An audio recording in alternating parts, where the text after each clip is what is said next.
Hey, I think I'm live. Hey everybody, Smitty Halibut here. I am, sorry, that was a bit of a false start. So, starting up a live stream. It's been a while, and it's going to show because I am super rusty on all of my stuff, and I'm still waiting for YouTube, my stream, to actually look like it's going live. There it is. Okay, so I am well and truly live now. Hi, Smitty Halibut here, and today I'm going to be working on the QRP Service Monitor stuff that I've been talking about on the Ham Radio Workbench podcast. You're going to have to forgive me. My setup is very rough right now. New laptop. It's been a long time since I've done this, so I had to go set up OBS again, and I don't have my quick keys set up, so I have to do everything from the OBS console here, and you can see my infinite window of things and... why is that? Oh, okay, because I have that on the screen. So anyway, I'm still figuring all of this stuff out again. It's been a while since I've done this, and so... but we are here to talk about the QRP Service Monitor. So let's take a quick look at what I'm talking about here. So... I mentioned in the Ham Radio Workbench podcast that I linked below in the show notes, and by the way, this document here is linked in the show notes as well. I mentioned that I wanted to build a device that will help me test out several QRP radios that I have built. Transmitters, receivers, the whole thing. And I don't know, like, yeah, I built something and I hook it up to the antenna, and like, maybe I can hear signals, but maybe the propagation is really crummy. Maybe all I hear is a bunch of electrical noise because where I live, it's all about electrical noise. Who knows? There are lots of reasons why I may not be able to tell right away whether a radio is working. And so I want something that I can use a little bit more of a controlled environment to be able to test that out. And so that's what I'm going to be starting on today. So this document, the link is in the show notes below if you want to read it. I'm not going to read it online. But the short answer is that I'm trying to make a device that I can plug my radio into on one side and either a dummy load or an antenna on the other side, and be able to test the transmitter functions. Is it transmitting? How much is it transmitting? How much power? Excuse me. How much is it transmitting? How much power? Maybe measure some forward and reflected power, so it's doubling as like a power meter and a SWR meter and things like that. But it would have an built-in dummy load that you can use for bench testing, up to 10 watts or so, 10 or 20 watts for QRP levels. And then it would also have not necessarily an oscilloscope or a spectrum analyzer like a normal service monitor would, but it would expose the signals that are appropriate to connect into another oscilloscope. Like, I'm not going to be able to build a better or cheaper oscilloscope than Rigol, right? But what I can do is I can expose a signal that's appropriate to just connect directly into your Rigol and look at your signal. Or for a spectrum analyzer, something that will connect into an SDR, SDR dongle or something like that, and that would give you both like a spectrum analyzer as well as a receiver, so you can use to listen to your own audio. But to do that, you need to have like a minus 50 dB or more sample tap. And so that's what I'm going to build into this thing, the sample tap, not the spectrum analyzer or the receiver, but the thing that you would use to very easily connect to the receiver. And that's kind of the line that I'm drawing, is that I don't want to try and recreate all of the expensive wheels, reinvent all the expensive wheels, but what I am going to do is I'm going to expose an axle that will make it very easy to connect to a wheel. Hello, daughter. Hello.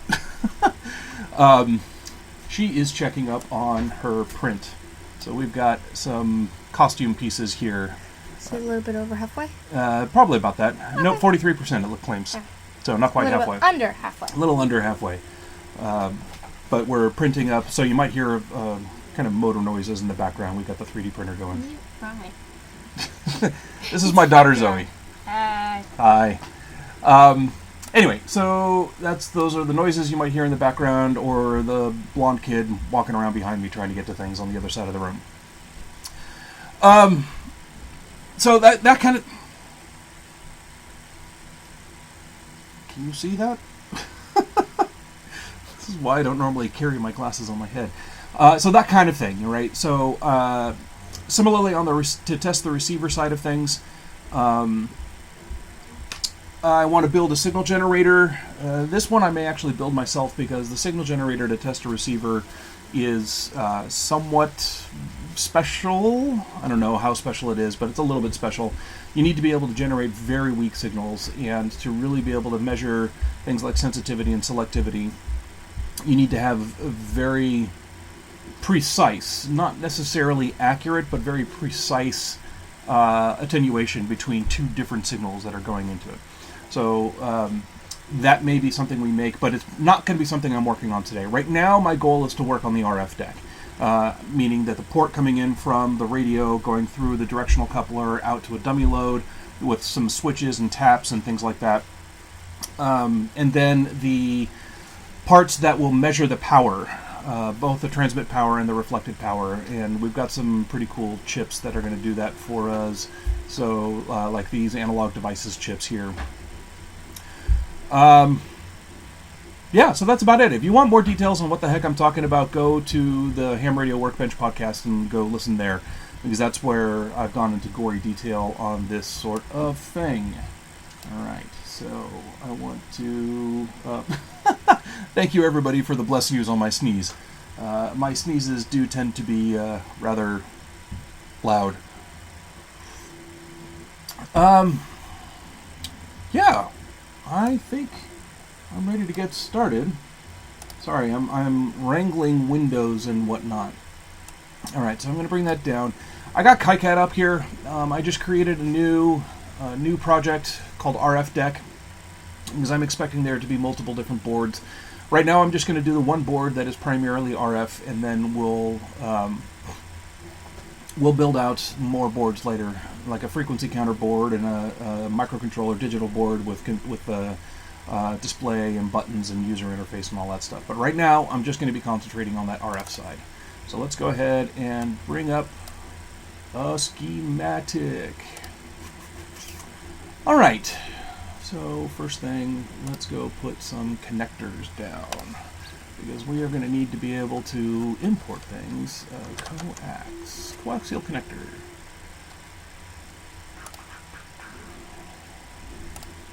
Can you guys see that all right?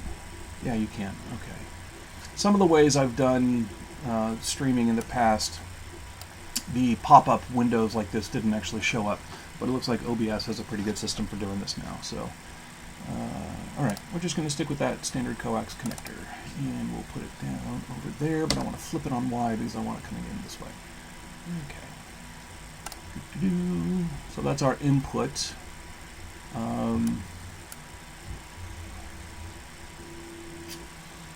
I haven't talked at all about how I'm going to do the directional coupler. Let's bring back hey, knock it off.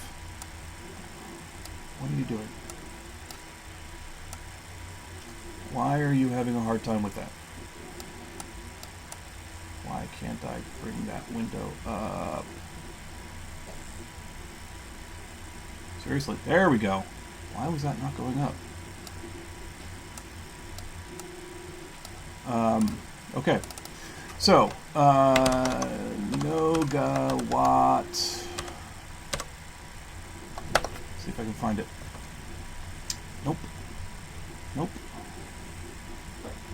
What? Nogawatt. A 1,000 kisses deep? That's what I want. So the Nogawatt, the North Georgia QRP group, built and sold this kit here. And I have one of these, and it works out pretty well, but let's go take a look at the schematic. So this is what I am recreating. This part right here is the magic that, I'll be honest with you, I don't fully understand. The transmitter comes through and just passes right on through the center of a toroidal transformer. That toroidal transformer samples a little bit of the power and going to ground over here, and then there's the sample of it, and then from there it goes in and over to the ground, and then there's another pass through right here. Somehow magically, this side here is a sample of the forward power, a kind of a higher impedance sample because it's I think there was like a 10-to-1 ratio of one turn of the line going straight through, and there were 10 turns on the toroid. So there's a 10-to-1 transformer there, and another 10-to-1 transformer here. Somehow in all of this stuff, magic happens, and right here is a sample of your forward power, and right here is a sample of your reflected power. I have that backwards. This is a sample of your forward power, and that is a sample of your reflected power. I suspect there's all kinds of phasing magic going on between these two things to figure out exactly how that works, but I don't fully understand that. I am not going to try and explain it. But magic is happening, and right here, I've got some background hiss or static. Oh, yeah, that's my, thank you, Nick. That's probably my laptop. I don't know. It's also possible that I'm just overdriving my microphone because I do look like I'm hitting that a bit. So, Exploding Lemur, everybody, thank you very much for texting me and telling me that I've got some background hiss or static. Say hi in the chat room, Nick. Anyway, so we've got where was I going with this? So this is a copy of the RF right here. There's a diode here which rectifies it. So instead of having a fully, plus and minus signal, it only allows the plus to go through. That gets filtered on this capacitor, so it forms a DC voltage minus the forward voltage of the diode, and that becomes important. I'll talk about that in a second. And then an inductor is here just to keep any residual RF from getting through. And then from there, you go into a voltmeter. In the case of the no-go watt, they literally want you to use like an analog panel meter, I think a 1 milliwatt or 1 milliamp full range, or like a tenth of a milliamp, whatever meter you can get in there. The lower the current requirement on the meter, the more sensitive your watt meter will be. The problem is that the lower limit of the power that you can measure is limited by the forward voltage drop on that diode. So if I've got a super weak signal and the voltage that comes out here is not high enough to get across the forward drop on that diode, then you're not going to be able to measure it. Now there are games you can play by biasing that diode, by passing a constant DC current through it so that it's always biased. No, because that would allow the full wave signal to get through. No, you would have to like bias it right at the cutoff point, and that's very difficult to do. So instead, what I plan on doing is getting rid of everything over here, and instead using these analog devices chips, the 8307, which is a logarithmic op amp. Basically, you give it an RF signal on one side, and it outputs a DC voltage that represents the signal strength on the other side. And I think it's just peak signal strength, so it's not measuring actual RMS or anything like that, but for our purposes, that's enough. And it's like 0.02 volts per dBm or something like that. So there's an angle of how much DC voltage you get out one side versus how much power is coming in the other side, and then there's an intercept point to let you know where,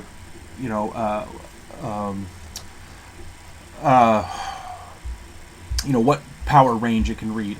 Anyway, you go read the stats on these chips at AD8307.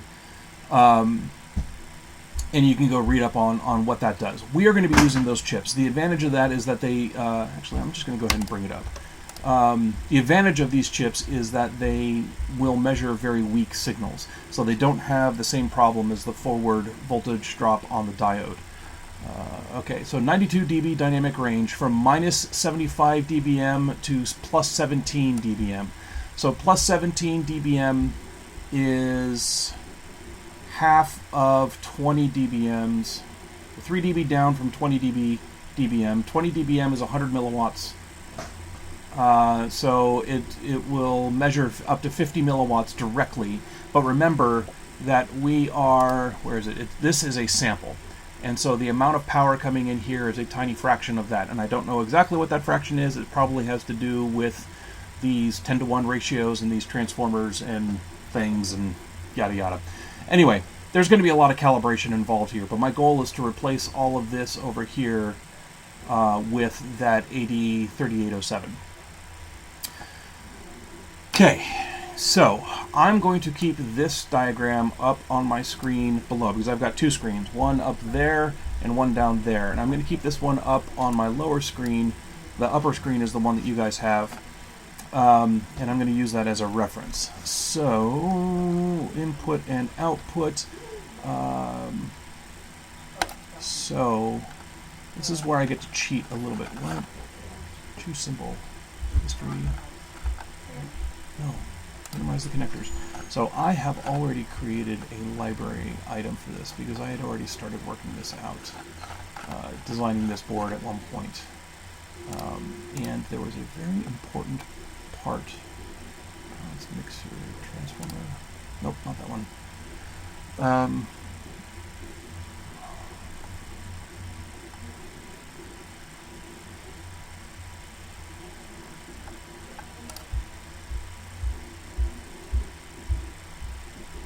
I think that was it.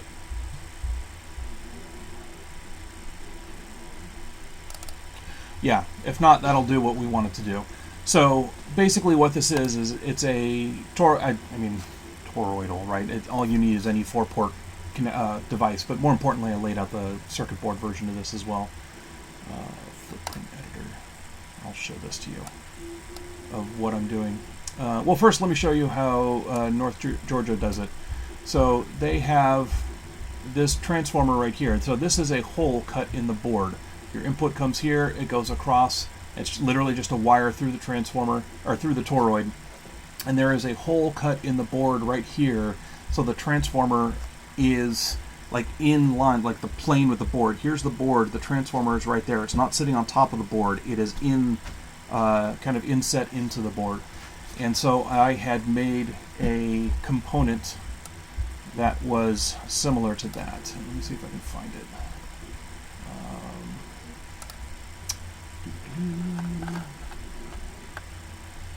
Libraries. And open footprint viewer. No, that works. Libraries.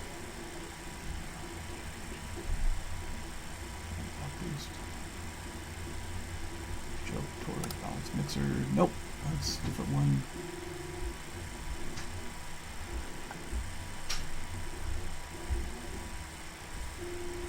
Toroid. Inboard, that's the one. So I think the idea was that this outline here is the hole that is big enough for the toroids, and it depends on which size toroid you're using, but it was a pretty common toroid that would handle high power. And then the 1 and 2 are the primary side, it's just a single loop all the way through. And then 3 and 4 are where you would tie in the ends of the 10 turn on the toroid itself. And I also used surface mount. I put surface mount pads on there as well, so that you could. I can't remember exactly what that was. I think that was sort of like you could literally just solder a wire straight across without necessarily having to use the holes. Yeah, I'm trying to remember now a little bit better why I had the surface mount in there. But any case, that is the component that I built for this. And that is what we are going to use, which is a little bit there. So that's what this is going to be. Okay, so, and then we need another output connector. Flip that around here. So there's our inputs and outputs, although I'm going to space these out because we are going to be putting other taps on these lines. I also have to warn you that I've been kind of futzing around in some other CAD programs lately, and it seems like every single CAD program has its own hotkeys for rotation and sliding around and moving things on the screen and whatnot, so it's not at all be surprised if I screw that up and start cussing once in a while. Like I said, I've been working on some 3D models. Okay. Draw some wires. Input through the toroid through to the output. Except, I don't necessarily want it to an output, I want it to a switch. Do I want that to be a relay? I think I want that to be a relay. So I'm going to move that over there. I'm going to delete that. And we're going to put a relay. I think that's the one, G5V. So I had to make one before they... Yep, okay, they do. So I had to make one of these before they had them in the standard library. That's why it's up here in my Smitty library. But I'm going to look at... And they've got one in the standard libraries now, so I think I'd rather use those. Oh, single pole from double throw. Yeah, okay, so we want a single pole. Alright. That's the... Okay. Nope. And we'll flip it that way because I want it to go between two things. So that's how I want that to go. Okay. So that's going to be the output connector. I think I would rather have it default to the dummy load. So I'll move that on the normally open side.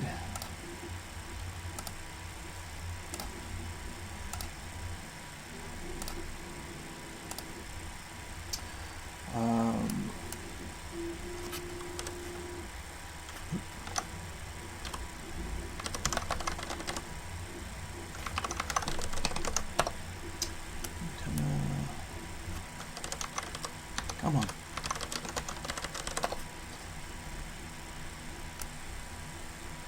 And then I want another one of those.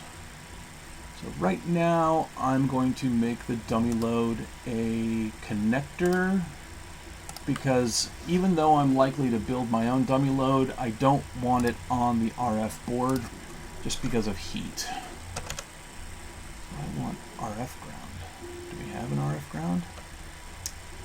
We're going to go with signal ground on that one. Okay. So I do intend to keep RF ground and digital ground separate. I really want RF ground to be completely isolated from everything else because I have run into so many problems with ground loops. I do not want to assume that the RF ground and the digital ground are the same. Okay, so let's go look at the rest of this Georgia thing. So I'm going to copy that, put that there. I'm going to copy that and turn it around. And we're going to do that with it. What I'm doing now is literally a straight... Whoa, oh, just kidding. Is almost literally a straight copy of the North Georgia circuit. I'm not doing anything new and interesting here.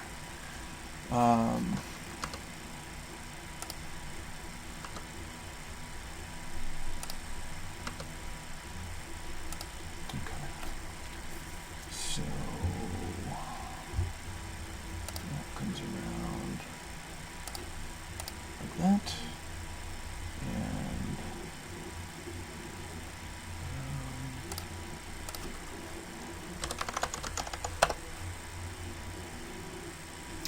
So they did something which is pretty slick. 50 ohm resistors are hard to come by, but 100 ohm resistors are trivial to come by, and they are dirt cheap.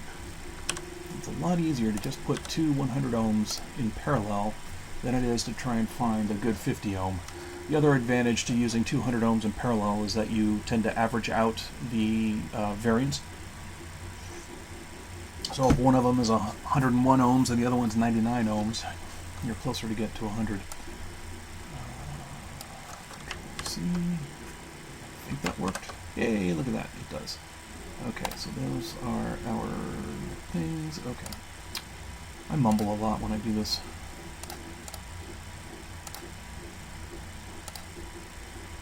If any of y'all who are watching, and it looks like there are 9 of you now. Wow, that's pretty cool. You see anything wrong that I'm doing or have any questions, do not hesitate to pop up in the chat room. So I'm keeping an eye on chat. Hi, chat room. Hi, chat room.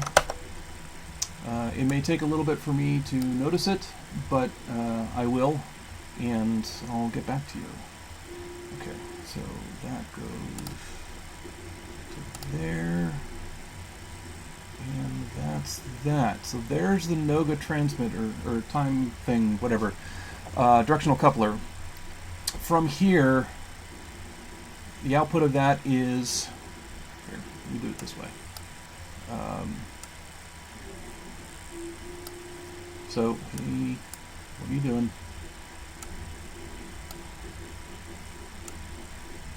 So this is mine. Let's do this. There we go. All right, so the input comes in over here through the center of the toroid and out to the output.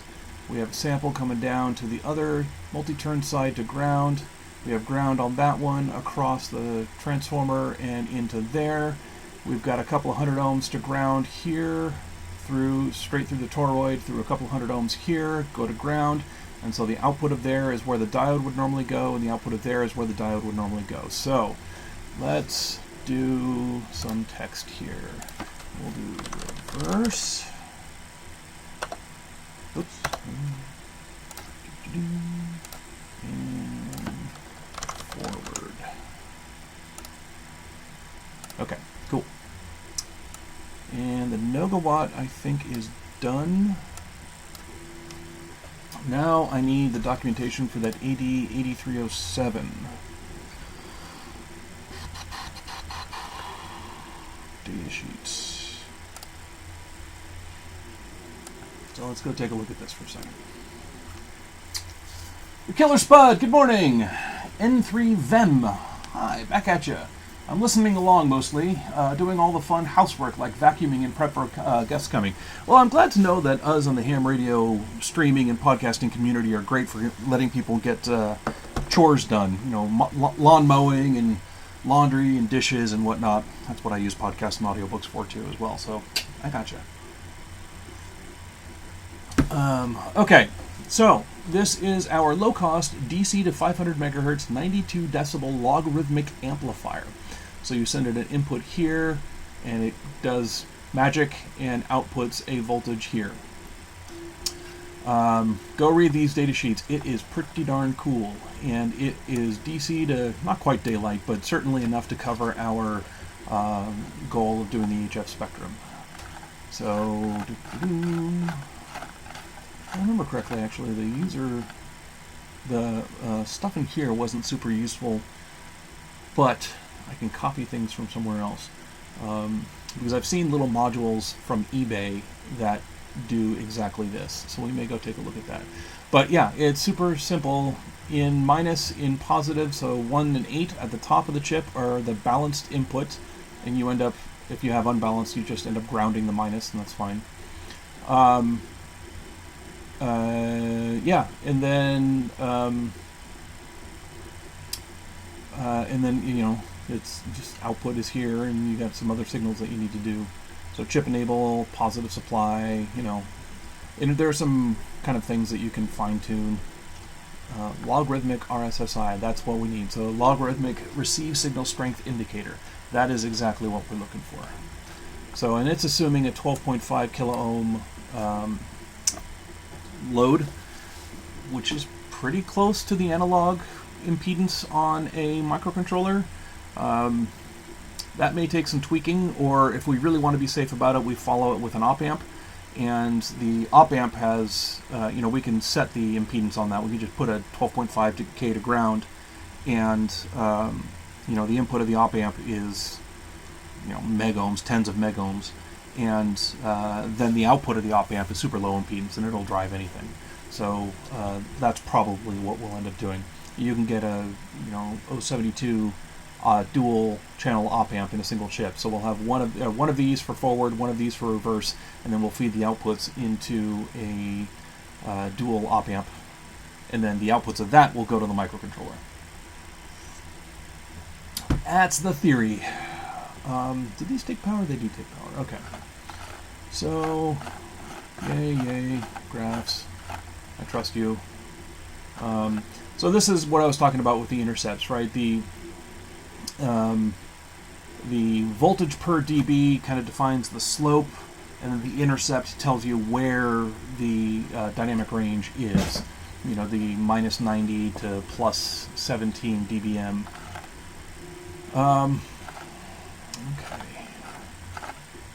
blah, blah.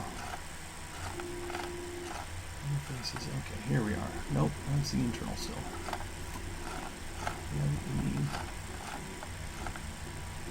There we go.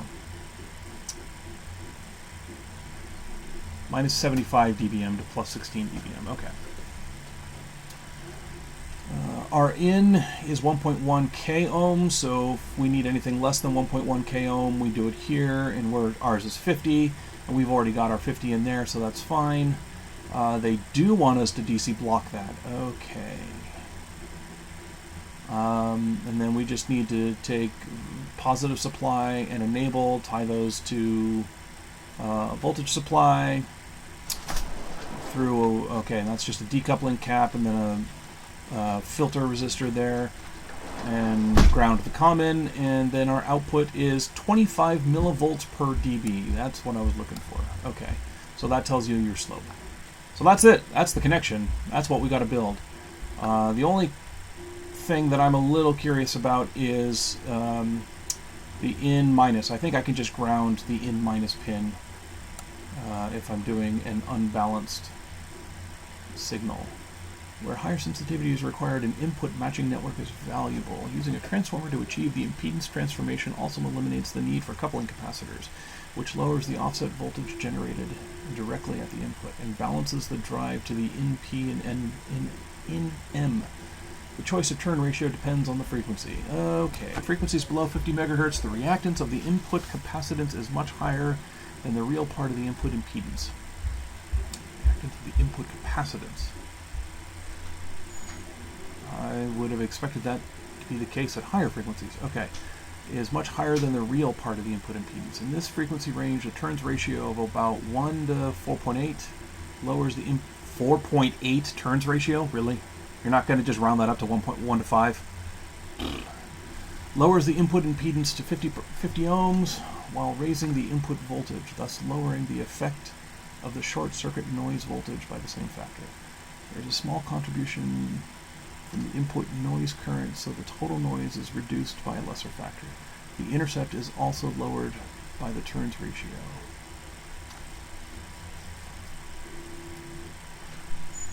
For 50 ohm match, it is reduced by 20 long and or 13. Okay, lowered. That's because it is increasing the voltage in the turns ratio, and so you're not actually measuring a higher voltage, it's just shifted everything up. Okay, yeah, that makes sense. All right, so, oh, hey, look. Hey, unbalanced signal. 50 ohm input, minus 88 dBm to 3 dBm. That's what we want. LM. That's just an inductor, though. That's not a transformer. No band matching values. High frequency input matching network. Gain input.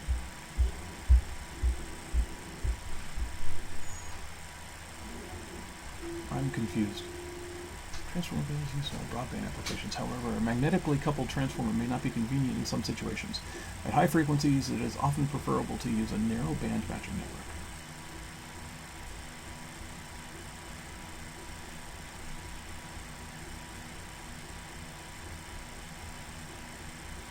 Oh, that's what this is.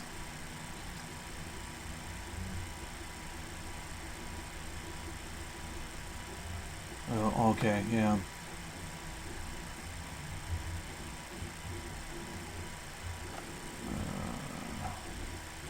So I don't know that that's what I want.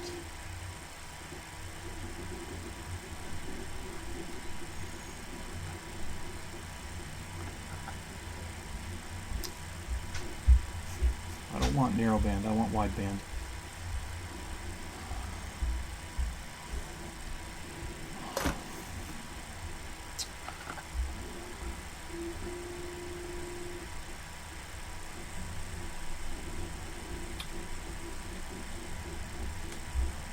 For higher calibration accuracy, the adjustment shown.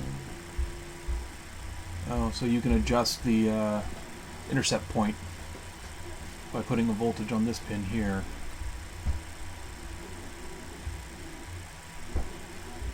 Okay. I'm guessing all you can do is... I don't know. Okay. I'm not worried about adjusting intercept point. Yeah, buffered output. Look at that. That's what I was talking about.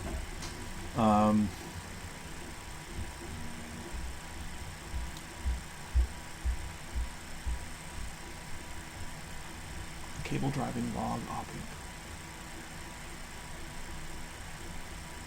Low pass filter, log amp output, buffered output.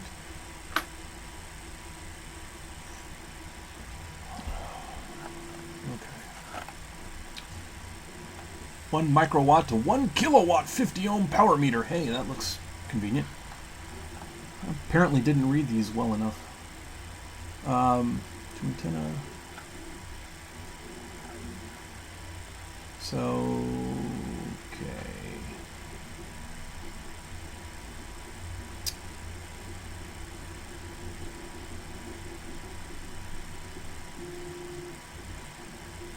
Oh, so 100k ohm. Okay, it's not even doing a directional coupler. It is literally just it's just got a high impedance tap. So this is exactly what I plan on doing to send a signal to the oscilloscope. Here's your RF path going through, and it's just that's 50 ohms here, 50 ohms there, and you got this little weird 100k ohm off onto the side. And 100k is so high compared to 50 ohms that you'll get a little bit of power over there. 50 ohms in parallel with 100k ohm is basically 50 ohms. So nothing is really going to be affected by it, but you'll get a little tiny tap of that power, and you can use that power to measure things over here. If the input impedance here is high, now 600 ohms? 100k into 600 ohms, no, 2k. What? That's going to be such a low... Oh, but that's how you're doing a split. Okay. Yeah, so if we're trying to drop the voltage of 1 kilowatt down to the, tens of milliwatts that it can measure, so you're trying to do 50 dB of attenuation. So that's what this is trying to do. So this is basically a voltage divider between the voltages that you see over here to something around 1/50th of the input, hand wavy. Sorry, 50 dB, which is 1/100,000th of the power. So you're just doing a voltage divider here, and then you got the capacitors, which are doing DC blocking and things like that. Okay, I understand what's going on now. And you're measuring it there. So that's basically the same thing that we can do, which means we may... I still don't know what that turns ratio on those transformers are going to do to our voltage. So calibrating this is going to be interesting. I'm going to go ahead and stick some series resistors in there in case we need to drop the voltage more than what's in there. Okay. So I think this is actually the thing that I want to duplicate, because this is almost exactly what we're doing. And then it's recommending that you encase the entire thing in a shield. Okay. So that's the schematic I'm going to use. Let me zoom in a little bit in case the YouTube doesn't stream that very well. That's the schematic I'm going to use right there.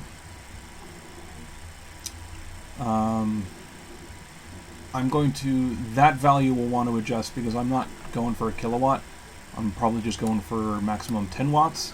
So I may need to drop that from 100k to 1k. So I may want to drop that, yeah. But I'm just going to put the resistor in series and make it available. Okay. So there's my 50 ohm load. Let's do another one of those. Rotate it. Okay. Value. What? Come on. Value. There we go. 1k. I'm going to put a question mark on that.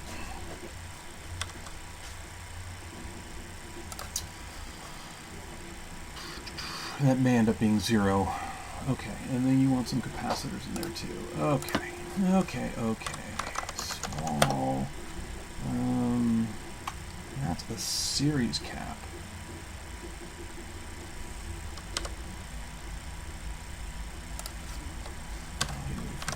Pup. Copy that over there.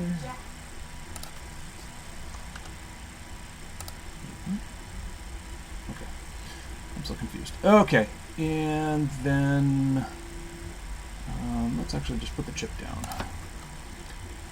8307. Hey, look, I have already created this chip in KiCad. It's almost like I've laid out the circuit before. Okay, but I've got those over there. Okay, so in positive, in negative, and common. So I want. Wait a minute. On the other side of that capacitor is a DC block. I want to use digital ground over here, not RF ground.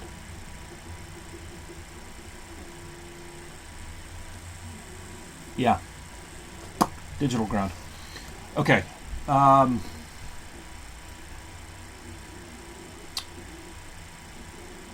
Thinking. All right, I need a new ground symbol. Ground, digital. Okay.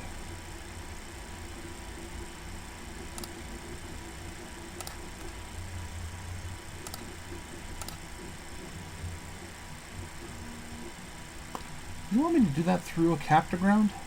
Okay, I can do that. Common is to real digital ground. Out is through a filter cap to ground. Okay. So we'll do that. Rotate that. Do that. Value 1 nanofarad. Okay. So do it there.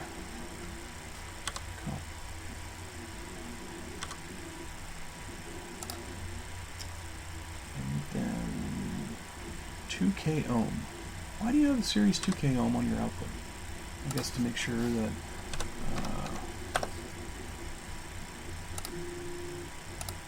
you don't draw too much from it. Okay, and so there's my output. Let me tag that. And it is, I can never remember which way left and right goes, whether it's the way the arrow points or which side of the thing it's on. Forward power.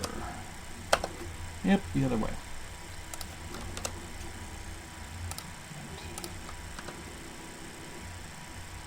Forward power. Okay. And then yes, and enable, go to power as well. Okay, so we're going to do 1 nanofarad there. Okay, so then you want a 0.1 microfarad. Value 0.1 microfarad. Okay.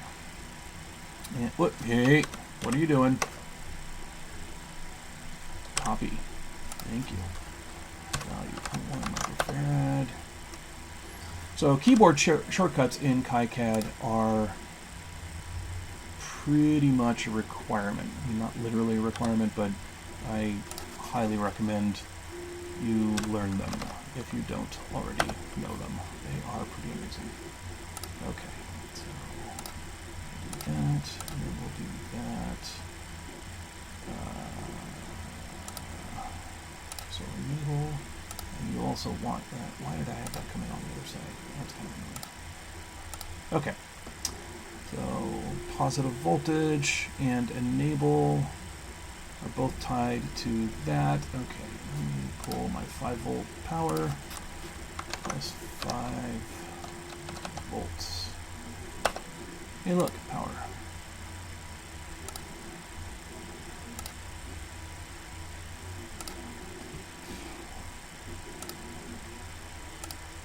Okay.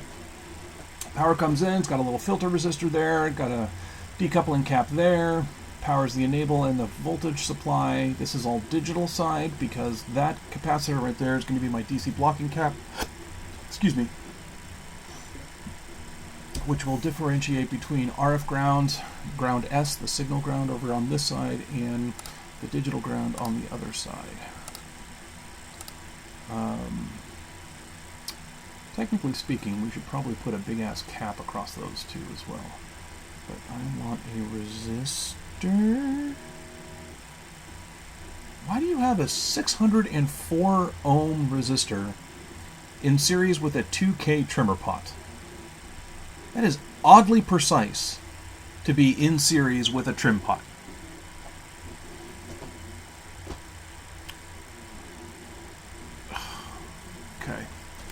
I don't think I care about that. If I want to do a 10 watts, which is 40 dBm, and I want to bring that down into, let's say, 10 dBm, so I need to minus 30 dBm, so that's 1,000 to 1. And the input impedance on this thing is what? I can't remember what the input impedance is. So I need to do 1,000 to 1 voltage ratio on this.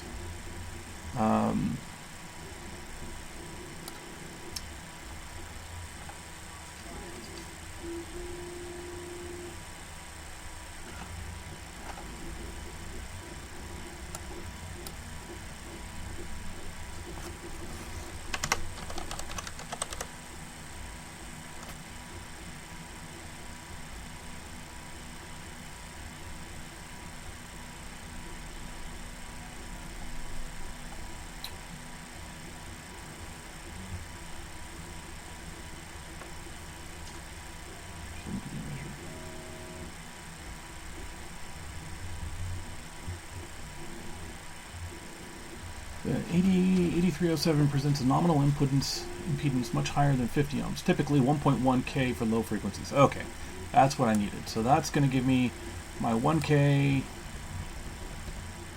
input impedance there.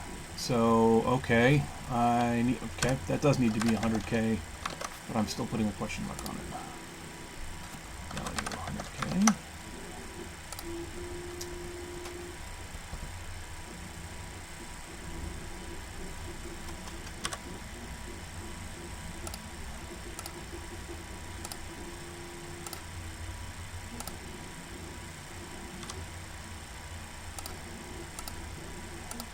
There we go. I think that's what I want to do. So I got 100K in series with the roughly 1K here, hand wave. That's going to do us a 100 to 1. No. What did I say? I need 1,000 to 1. Shoot. Okay, forget it. We're going to fine tune those values later. But it's going to do a voltage divide between whatever. Oh, that's right, because this is already sampling. So we're gonna have to fine tune this value to figure out where the to be able to calibrate things. But that should give us a roughly the right range. So the 50 ohms here is so that the toroids are seeing the right impedances to do, so that we could be able to calculate all of the turns ratios and everything, and then we have a sample that's going into the meter. Okay, that's all working. The DC blocking caps are here between the RF side and the digital side. I think I also want to do this. I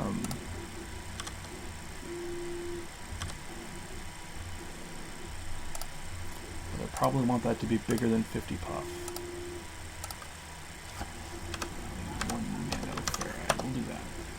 Okay.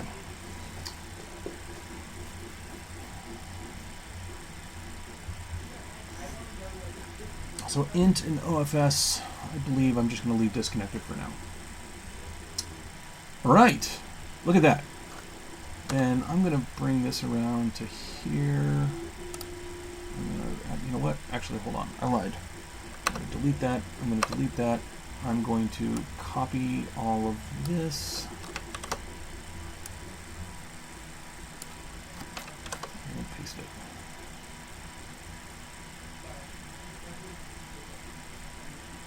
Okay. Edit reverse power. Okay.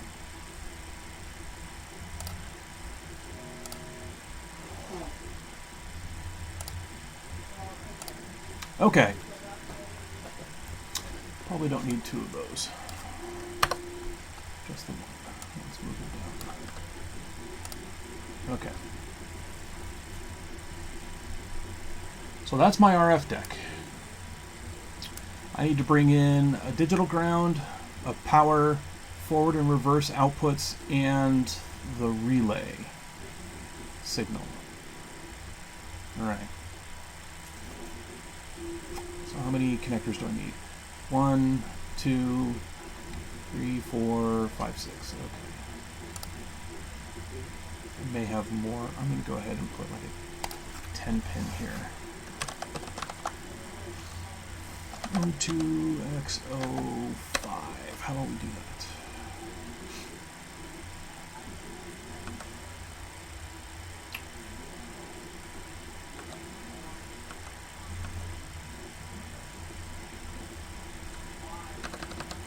I think that's the typical counting. Oh, and the mounting pin on the connector itself. Shielded. Oh, they've got a lot of things. Okay, I think that's the one that I want. Okay. All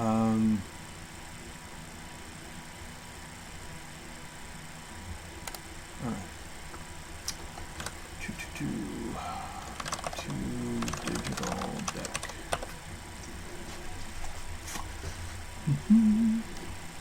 Let's copy that over here. Let's copy that over. Really? Copy that over here. I'm just going to move it up and do that. Okay.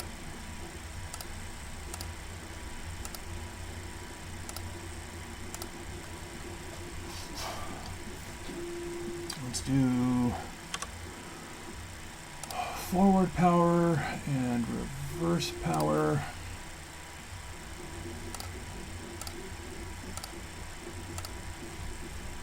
Those are DC voltages. Oh, hold on. I want a small diode here. And I want that right next to the relay.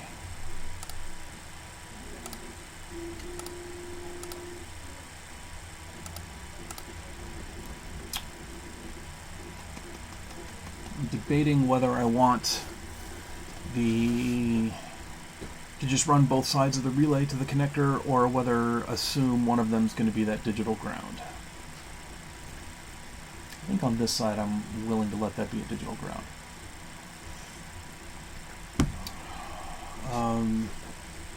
So in which case I will do that, and let's do that.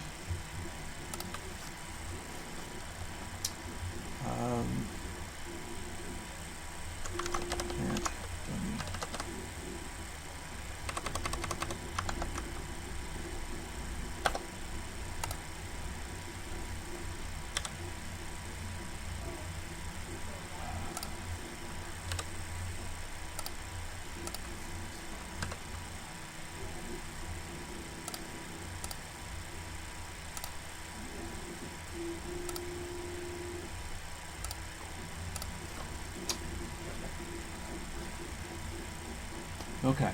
Oops, hey, look at that. So, dummy load. Let's change that. Transmitter, antenna, dummy load. Okay, so that's our watt meter side of things. We've got an output to a dummy load or to an antenna. We're going to default to the dummy load. Excuse me. Whoa.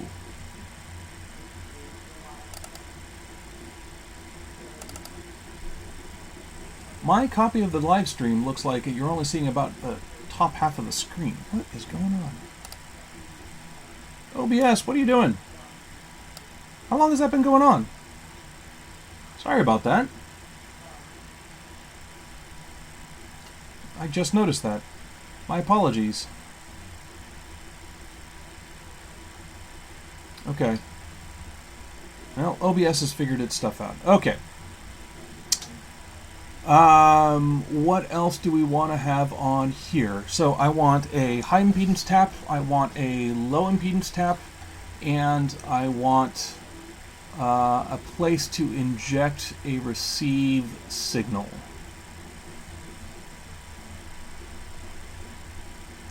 Okay.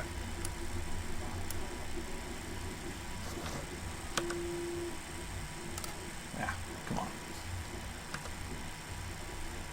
So, what is a high impedance tap going to look like? I think it's literally just like a 100k ohm resistor.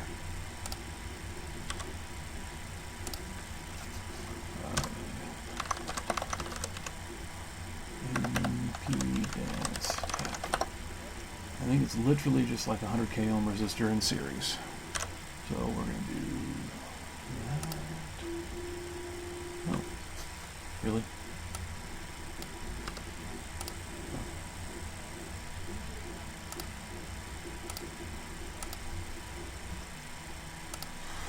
And then we're going to do a low impedance step.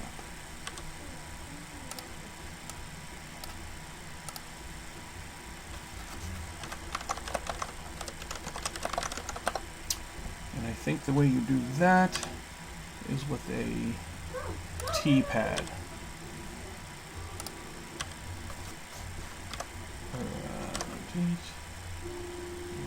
That. Okay. Now the exact values of this, there are calculators out there that will do them. I don't know off the top of my head what those values are likely to be. Hey. So I'm just going to put them down there.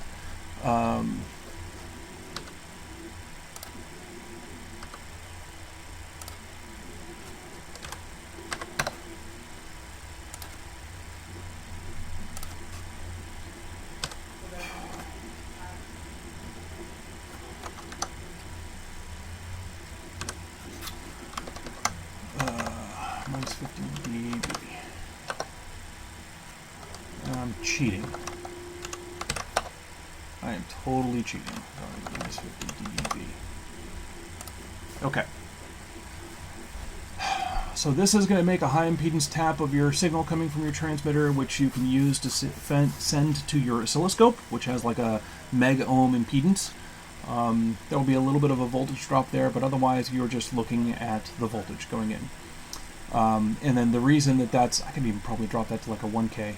1K or a 10K or something around there.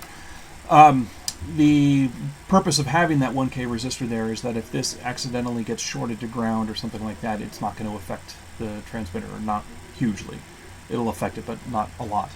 The higher that impedance there, the higher that resistor value is, the better. And I'm actually debating whether I want to try and DC couple those or not. I don't think I do. And then this one here is a pad, and you can either do pads in the shape like a pie, or you can do them in the shape like a T. If you do it as a pie, the first thing that the signal sees is a series impedance, and so it is going to be it's going to present a high impedance to the input. Whereas if you did it in a pie shape, the first thing it sees would be a shunt resistor to ground, and so it'll kind of defaults to being a low impedance. Which is not what we want. We want a high impedance tap here. So I did it as a T value. We'll figure out exactly what those values are. You know what? Let's do it now. Where are we? Computer. There we go. Okay.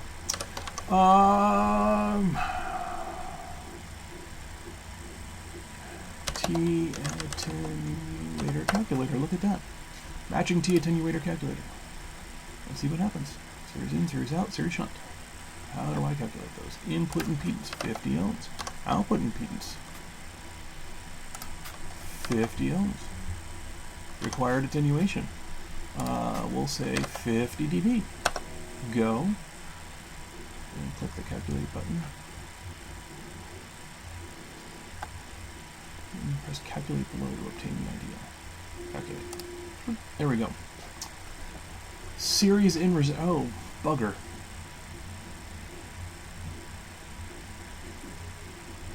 Seriously?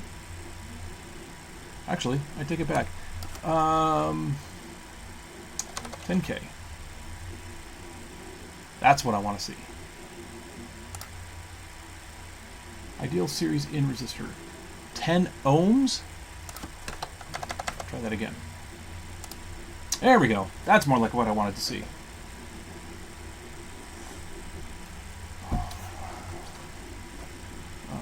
Change the calculated resistor values to the amber box text below to the nearest preferred resistor values or to those available, and press calculate below to get the resistor attenuator parameters.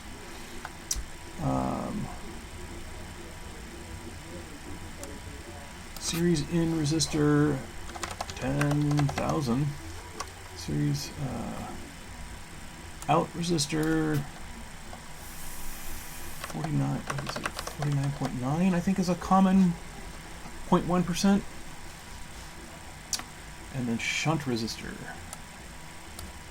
4.7 ohms is my guess. And calculate. 50 ohms, yeah, that's close enough. Yeah, yeah. Input return loss. Reverse attenuation, output impedance. All of that is close enough for my needs.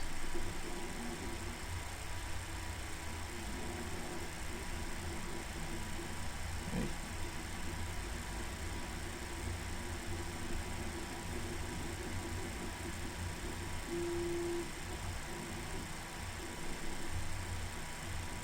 I think that's what I want. Okay, I'm going with that. 10K, 49.9, and 4.7.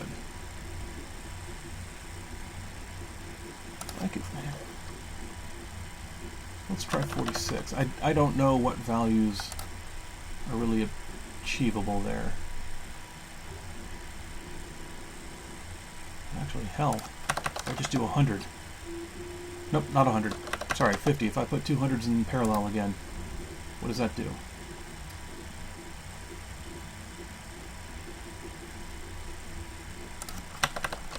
We'll go 46. We'll find a way of making it happen because I want that output impedance to be pretty close to 50. It happened after I switched back from the PDF. I almost said something, but you were in the zone. I'm always interested in fixing my stream. Thank you, Justin. All right, 10,000, 46, and 4.7 because those. Oh, hey, how about we do 47 because that's probably a common value. We'll stick with that. Okay, 10,000, 47, and 4.7. That's what we're going to do. So, value 10,000. Output is value 47. And we'll do the shunt of 4.7. I'll bet you those are going to be common values. Shunt. Yep. There we go. Whoa, too much. Too far. We've gone to plaid. Edit. Minus 50 dB.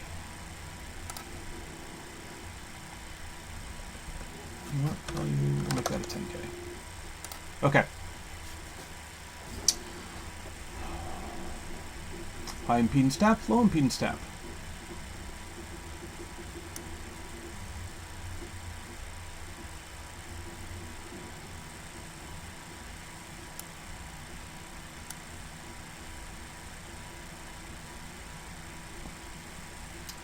What else?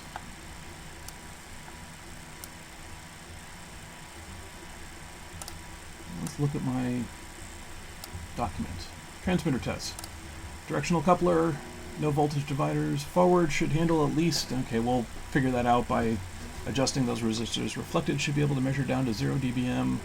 Use logarithmic op amps. Output switchable to dummy load.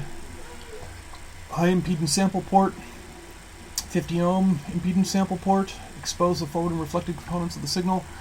I think we beat that horse to a puddle of glue on the last podcast, and it is not going to be useful.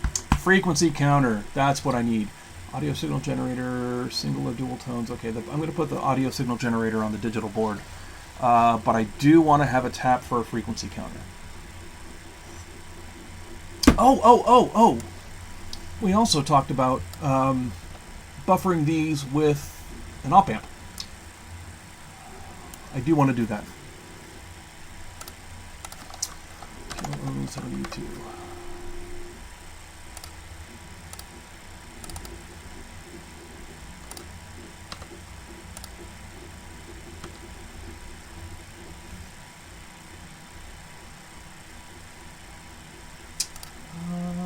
I think I just want that to ground now. There's no reason for that to be in series. But I do want to have a load, so we will give it a load.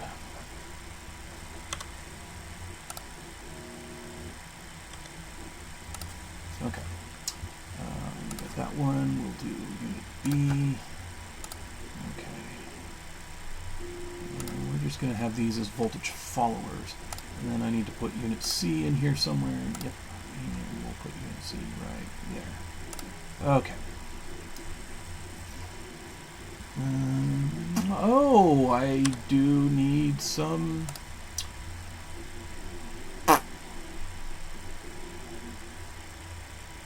DC blocking caps.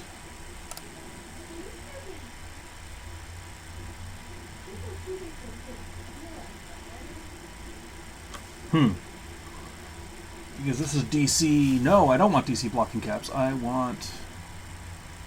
Okay, no, it's already going to be a positive voltage. Never mind. I just want a voltage follower. Okay.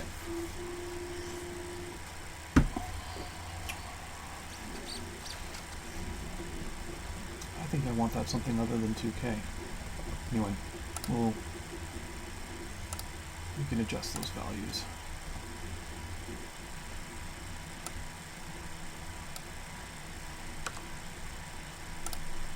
Yeah. Ah, come on. Wrong buttons. Seriously?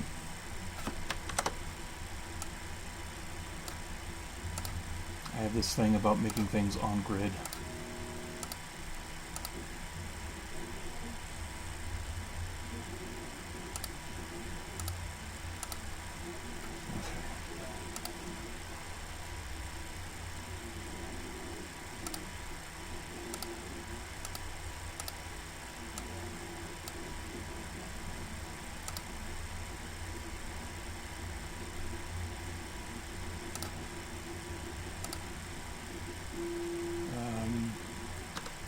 I literally just want that. No gain. Just a voltage follower as a buffer. Yeah, that's what I want.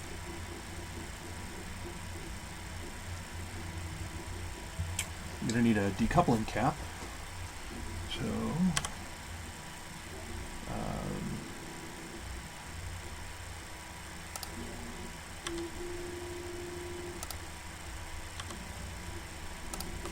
okay.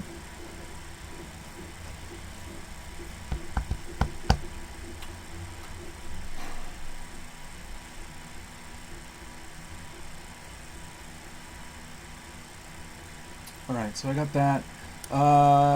Frequency counter.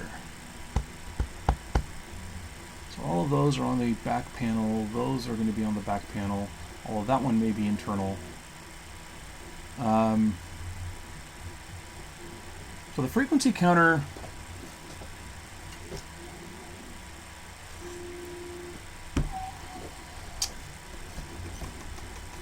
it needs a sample tap.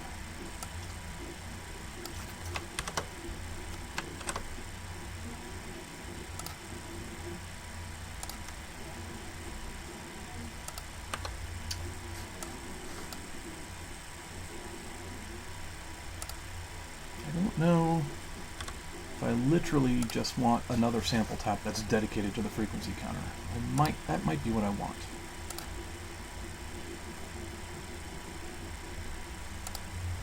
And then we also need a way to get a receive signal in.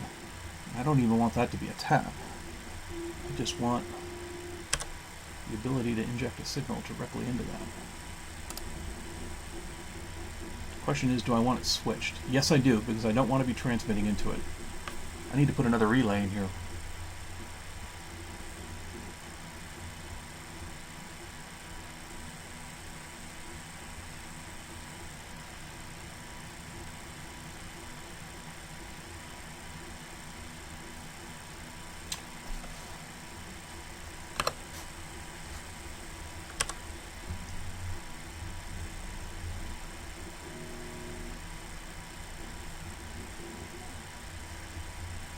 Do I want all the taps? I think I want the receiver. So whatever signal do we generate, I think I want those to be available on the taps as well. So actually,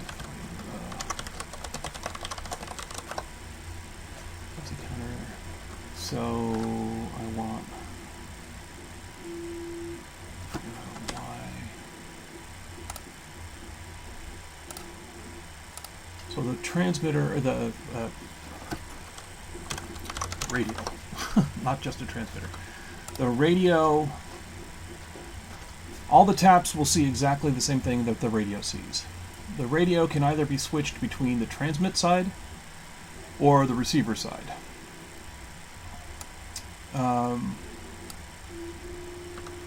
And I want it to default to transmit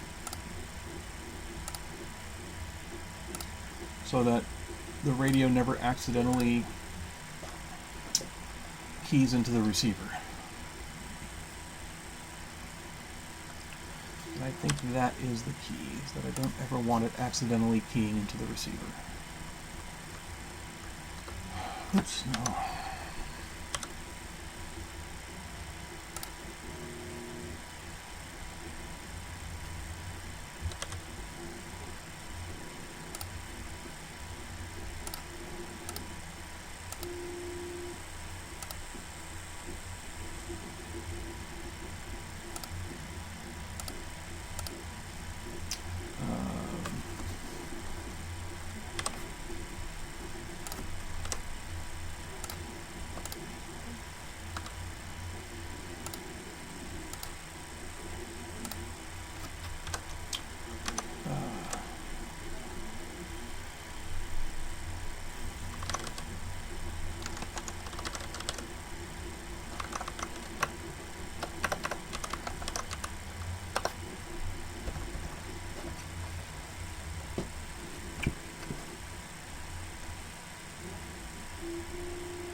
What else? We've got a tap for the frequency counter. We've got an exposed high impedance tap and low impedance tap. We have the radio port. All of those are always connected. So they will always see whatever the radio sees on transmit or receive.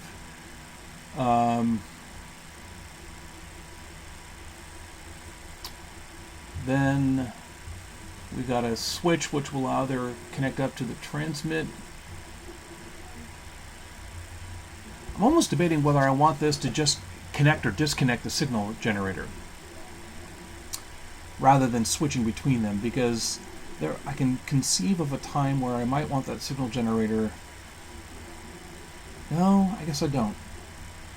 No, I want it to be either or.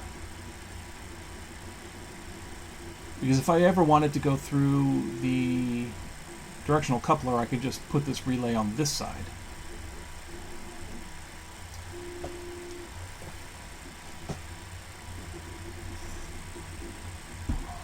I should probably put some diodes, protection diodes on that.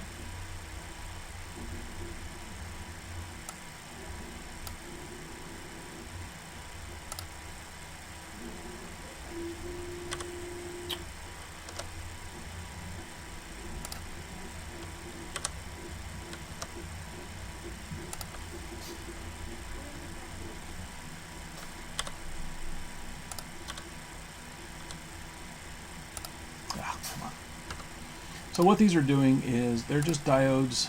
Oops. They are diodes to ground both directions. So the point being that if we do accidentally get energy back into the signal generator, it'll never get higher than the forward voltage drop on those diodes. Because if the signal gets to be above 0.7 volts above ground, then the diode will start shunting that to ground. And if it ever gets below 0.7 volts below ground, then this diode will start shunting it to ground. The idea being that you'll never have more than plus or minus a forward voltage drop from ground going into your receiver. And it's just a protection mechanism. You will be messing some stuff up if you get into that point, but you'll possibly burn out those diodes as opposed to burning out the front end of your signal generator. So they're kind of sacrificial diodes at that point. At least that's the theory. Okay, just checking the chat room, make sure there's nothing else in there. Okay. What else? Anyone have any other ideas of what I should be doing? Oh, to here.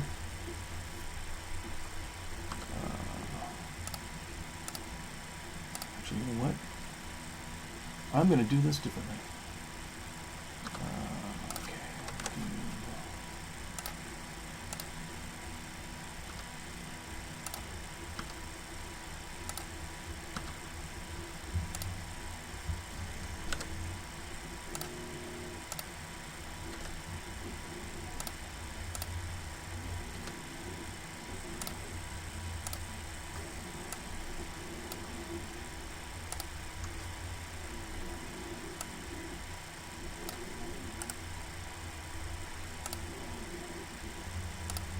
Ah, really?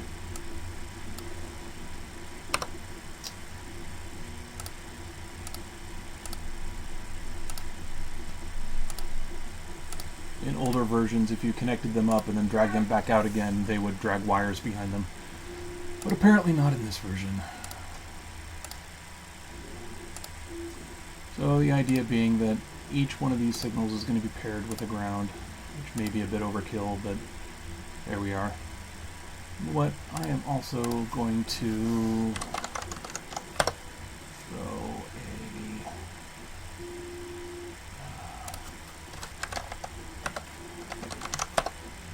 100 microfarad on here. Actually,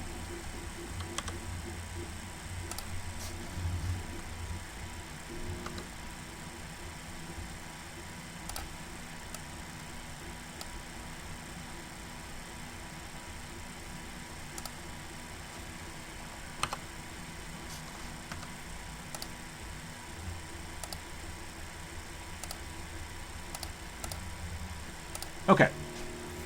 So power coming in from the digital decks, got a local storage, little local capacitor there, and then the only places that we're using it are on the, I should probably add some decoupling. Oh, we've already got decoupling right there. What do we got? That is a 0.1. Okay, so we got decoupling caps everywhere. Okay, so we got, you know what, let's go ahead and do, do I want to do that? Yeah, let's do it. We're just going to do similar filtering everywhere, because filtering is good when you're doing RF. So,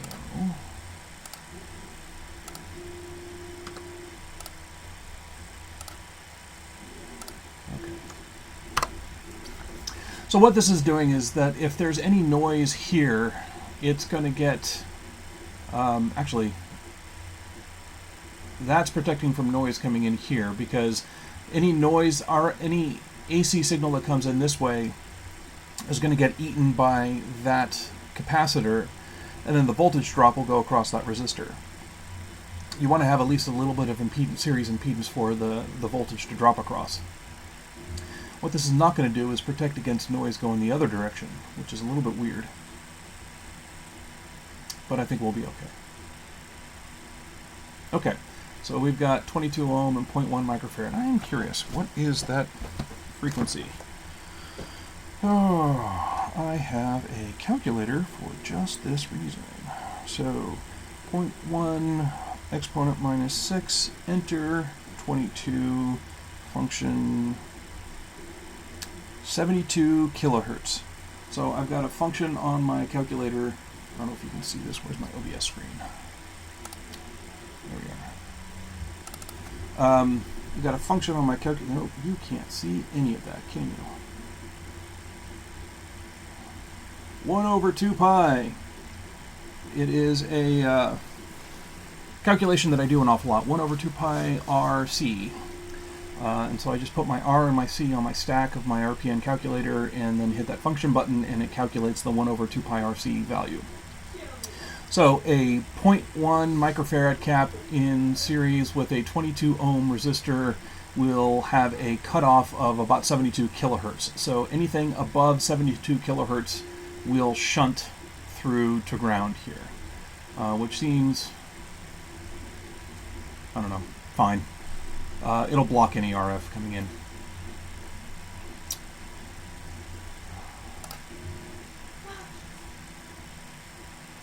What else? Chat room, what am I missing? You guys have been somewhat quiet. Let's talk, chat room. What am I missing? Of course, now I've just... I wonder what's going to happen after I've been here for a while. What am I missing, chat room? Because I'm going to drag that over in just a few seconds here, because there's a delay. YouTube streaming has a delay. Like the infinite mirrors with, a 30-second delay. What other kinds of stuff should I be doing, chat room? This is your chance. Tell me.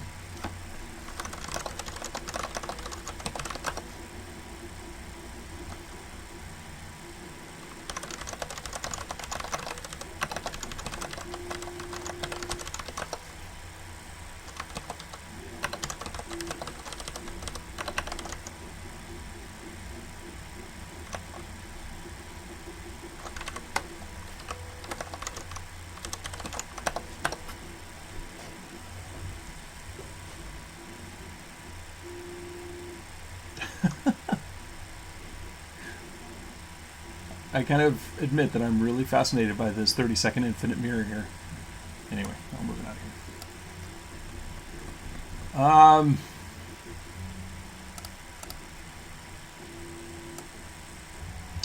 That's looking pretty good for an RF deck.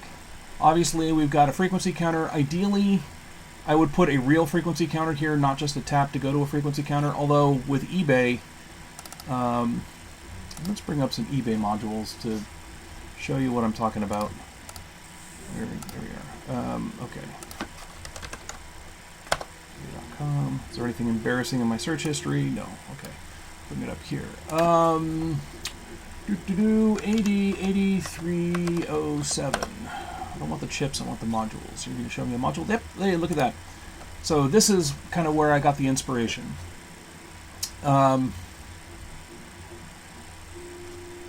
You can see, and unfortunately I can't point at it because the image goes away, but you can see that's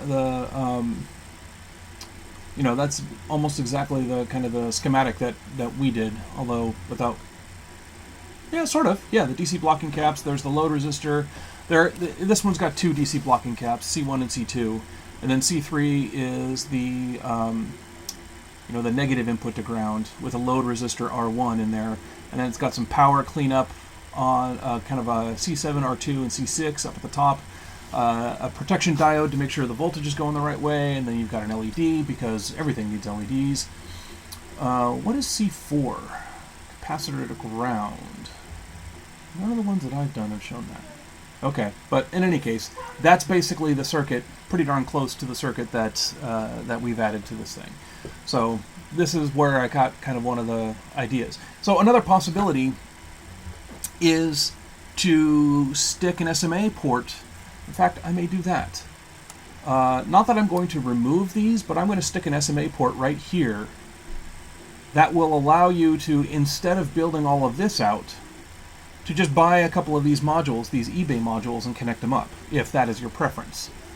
So it allows, it's a way of trading out building this much and having to buy all the parts and these chips and everything, and instead just going to eBay and plunking down the money. Similarly, frequency counter. Nope. Those are not the ones I want. That's what I want. So I've got this little module here, and it's just a little tiny microcontroller with an SMA input, and it's a frequency counter. And so the idea being that the SMA on the board that I laid out, you could feed it into this module. Again, where's that line between recreating the wheel on something that's easily accessible and relatively inexpensive versus having a completely integrated system.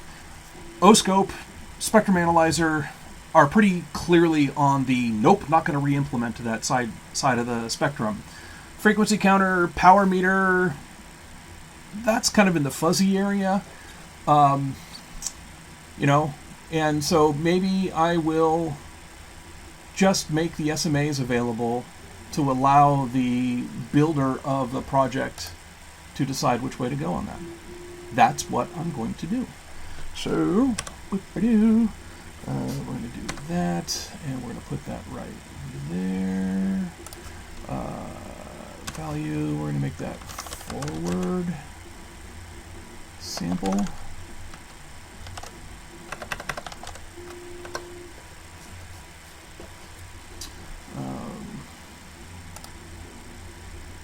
Right there, and give me a signal ground, and then all of that, Control C, Control V, and make that a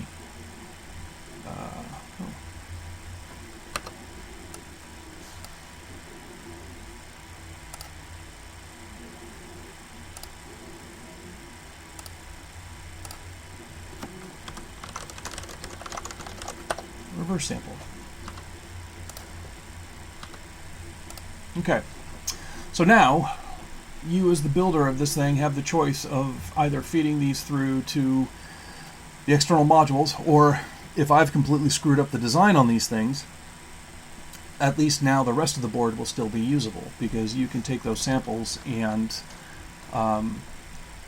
feed them to an external module.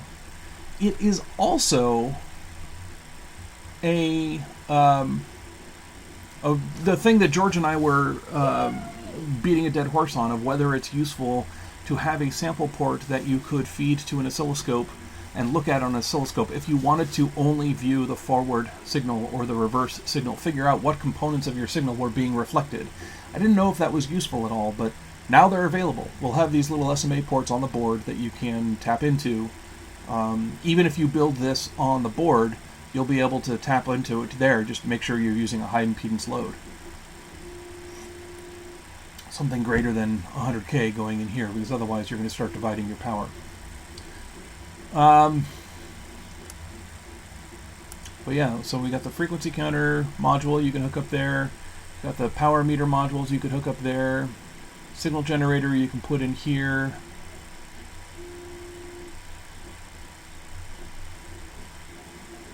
Come on, chat room.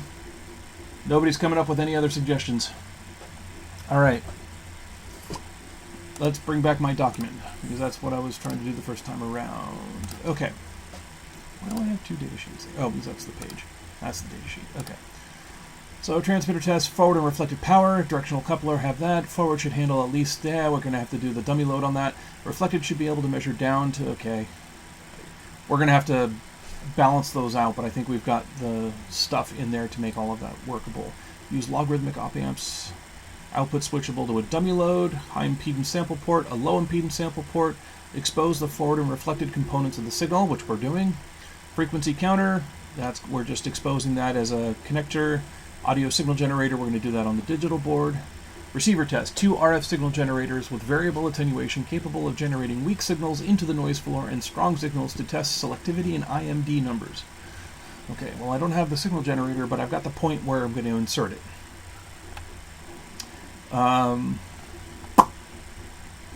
Yeah, I'm not going to, right now this is still a version 0.1, kind of test the theory, does it actually do what we want it to do. 12 volt pass-through, that's going to be a separate board. Overcurrent, yep. 10 megahertz, yep. All of that's audio amplifier, that's going to go on the digital board. Okay. Oh, hey, look, block diagram. So this is basically what we just built, right? The radio, switchable to a signal generator or to the transmit side. We got the high impedance sample, the low impedance sample. We've got the buffer to the frequency counter. So I would love to stick an RF buffer here. I don't want to build a full-on amplifier, but like an op amp with a voltage follower that was good from DC to 30 megahertz would be awesome here. I don't know how feasible that is, so we'll look into that. Directional coupler, here's the reflected power going into an 803807, the forward doing the same, going into samples. The output's going to an antenna versus a dummy load. I showed that as default into the antenna. I think I would rather it default to the dummy load, maybe? Maybe that's not a good idea. Huh, okay. But anyway, that's basically what I just built. Signal generator, yeah, nope, not doing that right now. And then the digital deck. That's going to be the next thing to build. But I think I'm going to do a physical layout and then the power deck. That might be on the same board as the digital deck, just have different sections of it. But I'm going to do a board layout on this first. So let's do that. I'm going to save this. It is noon. I have been streaming for a couple of hours now. You know what? I'm going to take a break. So I've been standing here for a while and my back is starting to hurt, and it's going to be lunchtime before too long. So I'm going to take a quick break here. I will probably be back on in an hour or two. I don't have any other plans this afternoon, so I'll probably come back to continue streaming, but I'm going to take a break. And when we do come back, I'm going to select a bunch of components on this and start laying out a circuit board. If things go well, I may actually be ordering a circuit board before the night is done, and we'll have some boards in about a week. Yeah, in the meantime, I'm Smitty Halibut. Find me on Twitter at Smitty Halibut, SmittyHalibut, or I'm a somewhat regular visitor on the Ham Radio Workbench podcast. They haven't kicked me out yet, so, I suppose that's a good thing. I'm here on YouTube, Smitty Halibut. Obviously, you're watching me right now. Go ahead and click subscribe if that's your thing. I don't do a whole lot of videos, so don't expect me to show up very often, and when they do, they're usually these, hour and a half long, kind of rambling, live stream, not produced, not edited kind of things. But if that's your cup of tea, here we are. Thanks for watching. Be good humans, everybody, and stay safe, stay healthy, hug your loved ones. There's been a lot of wacky shit going on in life lately, and sometimes we just need a reminder that, we just need reminders that to go hug our loved ones. So I'm going to go do that and eat some lunch, and I'll be back in a couple of hours to do the physical layout on this board. Thank you so much for watching, and we'll catch you back in a few hours. Cheers. Stop streaming.